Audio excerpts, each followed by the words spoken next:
रानी चिड़िया बहुत मेहनती थी, मगर उसकी जिंदगी आसान नहीं थी। कभी दाना कम पड़ जाता, कभी बच्चे बीमार हो जाते और कभी ताकतूर परिंदे कमजोर चिड़ियों को डरा कर भगा देते। रानी अक्सर रात को आसमान की तरफ देखकर सोचती, काश मेरे पास इतनी ताकत होती कि मैं अपने बच्चों को हर मुश्किल से बचा सकती। रानी चिड़िया अपने बच्चों के साथ घोंसले में बैठी थी। छोटे छोटे बच्चों की आंखों में भूख और शौक था। रानी ने दिल में सोचा कि काश मैं अपने बच्चों के लिए कुछ दाना ले आऊं।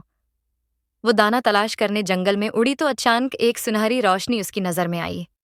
वो करीब गई तो देखा कि जमीन पर एक चमकती हुई पेंसिल पड़ी थी और उसके साथ एक पुरानी गर्द से उठी हुई कापी भी थी। रानी ने कापी खोली तो उस पर लिखा था, ये जादुई पेंसिल सिर्फ नेकी और जरूरत के लिए इस्तेमाल हो सकती है। छोटी ख्वाहिशें पूरी करेगी, मगर लालच बर्दाश्त नहीं करेगा। जो उसे गलत इस्तेमाल करेगा वो हमेशा के लिए उसे खो देगा। रानी ने चौंक कर पेंसिल उठाई और घर की तरफ उड़ गई। घोंसले में पहुंचकर रानी ने जमीन पर लिखा, मेरे बच्चों के लिए ताज़ा दाना। और जैसे ही पेंसिल जमीन से टकराई, ताज़ा दाने बिखर गए। बच्चे खुशी से चहचहाने लगे। ये मंजर देखकर जंगल के दूसरे परिंदे भी आए। बलबल चिड़िया बोली, मेरे घोंसले के लिए कुछ नरम घास बन जाए ताकि मेरे बच्चे आराम से सो सकें। रानी ने पेंसिल से लकीर खींची और घास घोंसले के अंदर भर गई। अलो जो दरख्त पर बैठा था बोला, मेरे बच्चे अभी छोटे हैं, मुझे थोड़ा सा साया चाहिए ताकि वो सूरज से महफूज रहें। रानी ने लिखा और दरख्त की शाखों के पत्ते एक मजबूत छितरी की तरह झुक गए।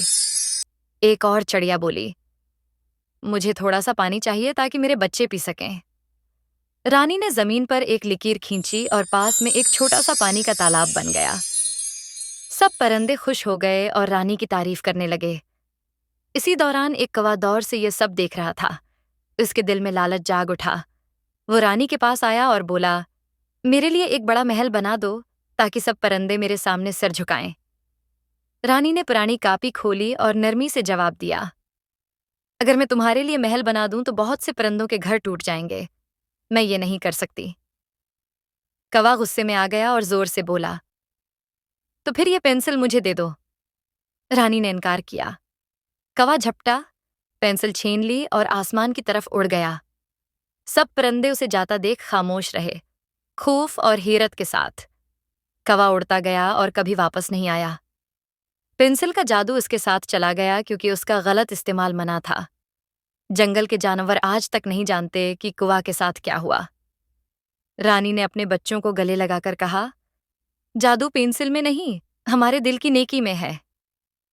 इस दिन के बाद रानी चिड़िया ने अपने अक्ल और मेहरबानी से सबकी मदद की और जंगल में सबने सीखा कि लालच से कोई खुशी नहीं मिलती और असल ताकत नेकी और समझदारी में है।